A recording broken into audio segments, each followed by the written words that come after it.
Ladies and gentlemen, how's everybody doing? I know. We're still doing a little box openings. We got a little Kaldheim box opening today. This video is brought to you by the Patron, Charles F. Video 7 out of 10. Almost done. Again, we're kind of throttling back on some of the box openings. We've been focusing more on the financial discussions and the market news of obviously Magic, Pokemon, Flesh and Blood. I need to do some Force of Will videos too. That market's just gotten nutsos. Same thing with some other markets. The Digimon thing is booming. Even Dragon Ball Super. Like, I need to do some other videos on a lot of these other topics. The market has been quite incredible. So, anyways, Charles, good luck. We are cracking one little box of good old Kaldheim over here, ladies and gentlemen. Friendly reminder, the financial value is quite flat. We are not going up or down nowadays. Ooh, Maskwood Nexus. So I did wait a few days before doing this next box opening because I wanted to see the market stabilize. We've had a small uptick in financial value. Depart the Realms for a foil number 1. We've had a small uptick. Like right now, TCG market, we're like $65 a box. TCG mid is like $75. So we've had a small uptick, but nothing really dramatic, everybody. We've got the old beautiful Betrayal over there. Doomscar. Again, some of these cards like the Nexus, the Doomscar, some of these rares have actually kind of upticked a little bit to a couple dollars a rare now. So that's a good sign that people are playing the game. There's actually some health. And yes, out of Shadows over Innistrad, if we had to get a card for the list, a journal.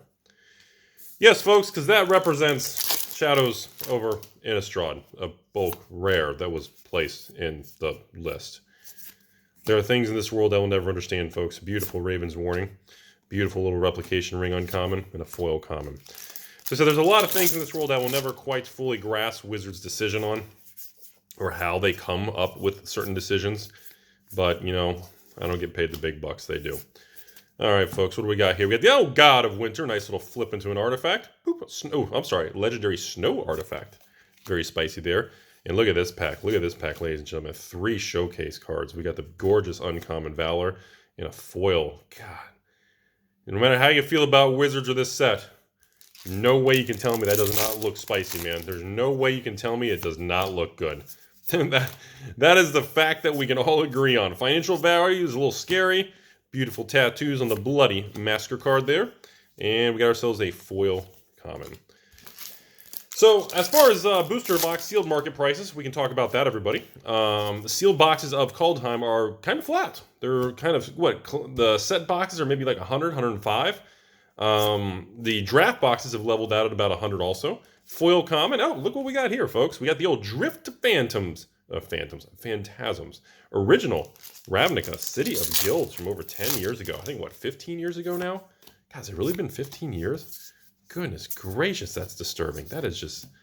All right, Mr. Troll. Beautiful common and a foil common there, folks.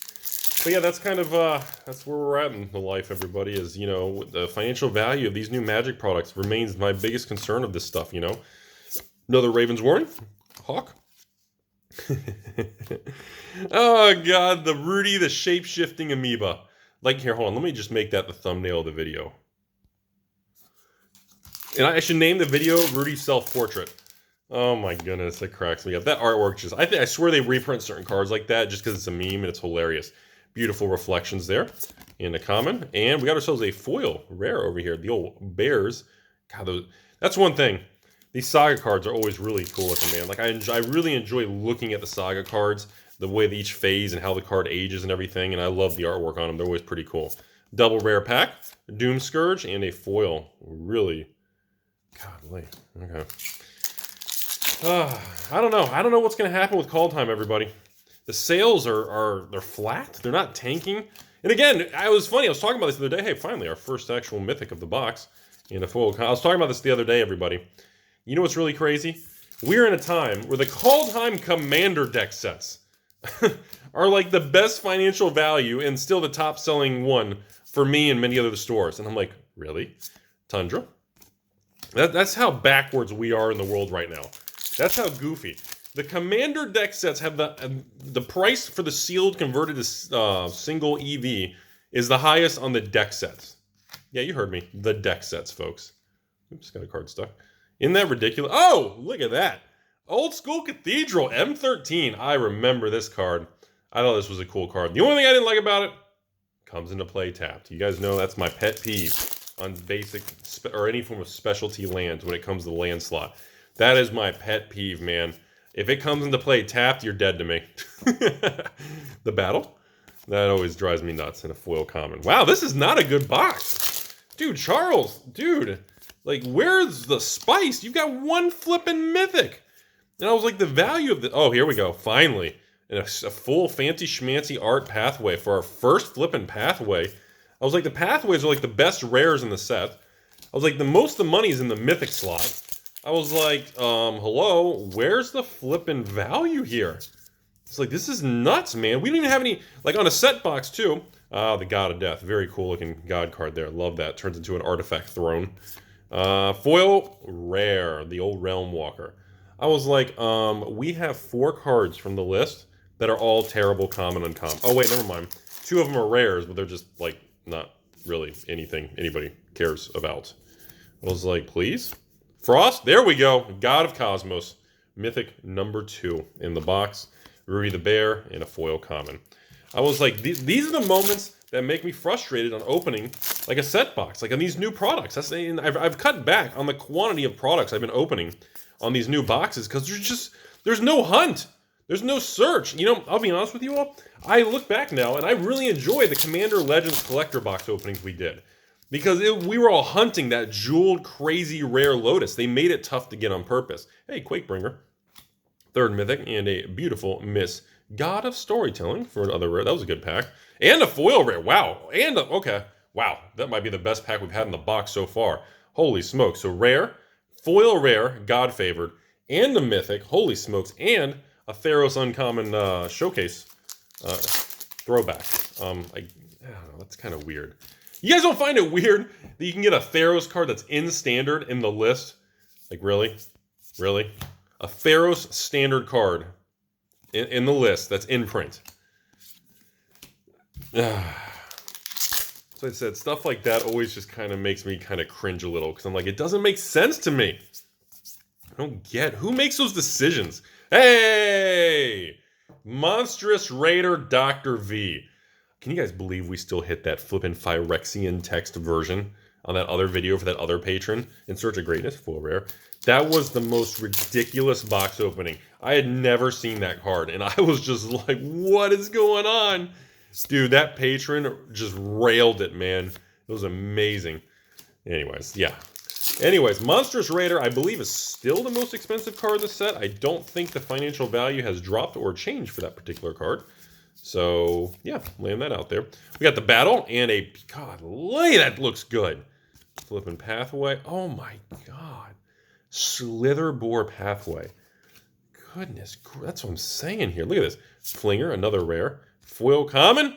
Fabricate. Wow, actually, God, this brings back memories. I don't even think they've reprinted this card. That's an uncommon Fabricate from the list. I don't even think they ever reprinted Fabricate, did they? I don't recall ever seeing that card reprinted, like anytime recently. Maybe I'm wrong, I don't know. Crippling Fear, beautiful little common guy, and a foil common. Isn't that weird how certain cards, like that's another thing a lot of people always talk about, is like, how do we not find it completely suspiciously bizarre that they reprint certain cards? Hey, uncommon armory, but again, comes into play tapped, and you're dead to me. How do we not find it weird that certain cards get reprinted over and over, and other cards never, literally never get reprinted? Ooh, Sanctum, very nice. Ooh, beautiful. Our 3rd full art path. And a... Wow, holy crap. This is a good pack. And a Cleaving Reaver. Like, I just... Come on, can we all acknowledge that it's super weird that certain cards never, ever get reprinted? Looking at you, Fabricate. Watch, Fabricate's been reprinted 5 times. Everyone's making fun of me right now. I just find it super strange. Whoa, hello. Is that a... I saw a line. Yep, we got a foil line from the printer there. God of Death there. Remember, double-faced foil cards do not actually warp because they actually have the foiling on both sides of the card. That's a giggity if I've ever heard one. So, ooh, Mystic Reflection. One of the better rares in the set. The Bears. Frost Augur. And, oh my God, finally. These are the moments that make me love the set boxes. Simeon's Spirit Guide. There are not many cards in the world you can just literally use it without paying anything, get a bonus red mana for nothing. Wow. Oh, finally, a good card from the list. Last 2 packs of the video. I'll give you guys my final thoughts here. We will wrap it up for the day. And look at this. Valkyrie. Gorgeous. Angel Berserker. Dude, I love that art. Well, okay. This box is... Oh, my God. Okay. God of the Worthy Rare. Rudy the Owl. Shimmer Veil for beautiful full common. We really spiked into the close here. Holy smokes. And up... Oh, wait. Does this mean the artist didn't sign it? So we just have the Wizards logo, I guess. The Magic logo. What a spike into the close. Reckless Crew and foil uncommon. Okay, so we ended up with 5 mythics at the end. We had 6 cards from the list, 2 of which were rares or terrible. Rudy the Amoeba, but we did get a Simian Spirit Guide. That's the thing. Oh, and 3 pathways. I think all 3 were full art, if I remember correctly. So Charles, overall, it felt like a weak box, but honestly, when you start pulling some of these mythics and then you actually get some decent hits from the list, and we got full art pathways and some $3 rares, it's not bad. You know, it's not bad. If you really factor it all together for a box like this box probably does have an expected value, I would guess, around $100. It may be a little higher, a little lower, depending when the market settles and everything. And then trying to value some of these weird cards, the art cards, all these, it can be a little wishy-washy, try to understand the expected value. But you know what? Overall, I love the set. I really do. I'm frustrated, you know? I'm frustrated that I like the set.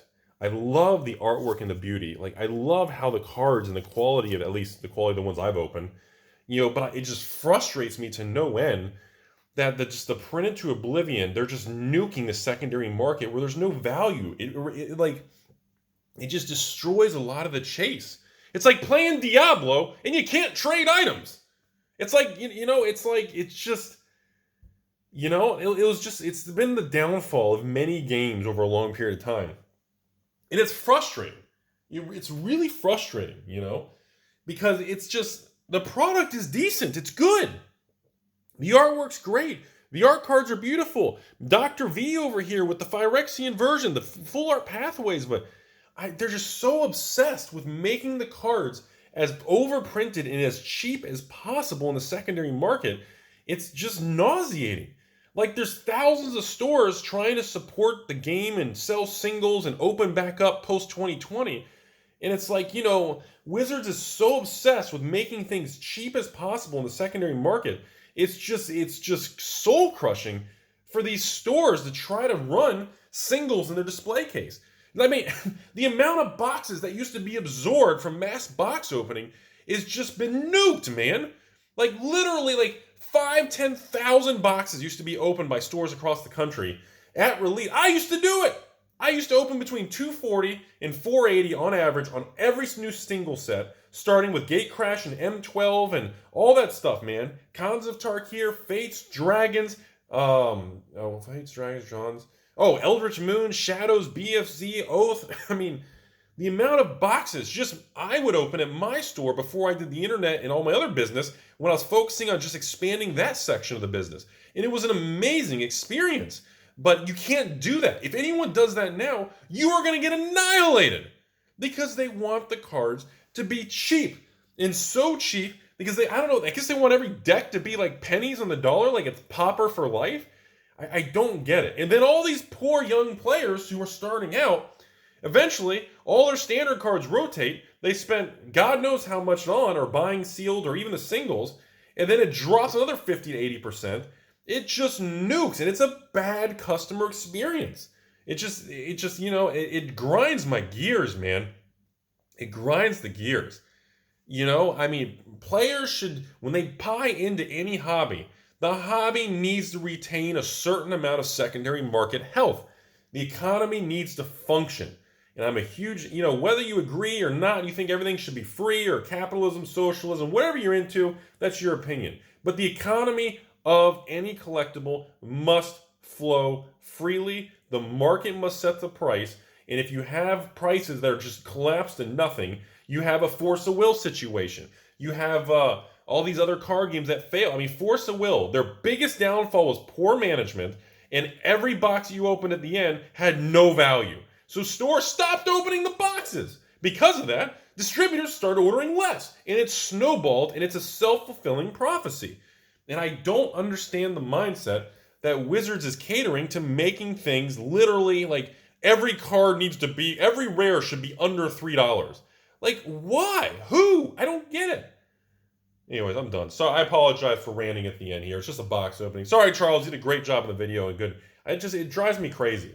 And then I see the market shifting to these other, Digimon and Dragon Ball Super. Look at the price of some of these boxes and these other hobbies. Look at Flesh and Blood. Look at Pokemon. Look at every other card game in the secondary market. It's like, really? In Magic's like, no. Every card must be cheap. They make these beautiful cards, but we can't have any desirability, any chase. It's the weirdest thing I've ever seen.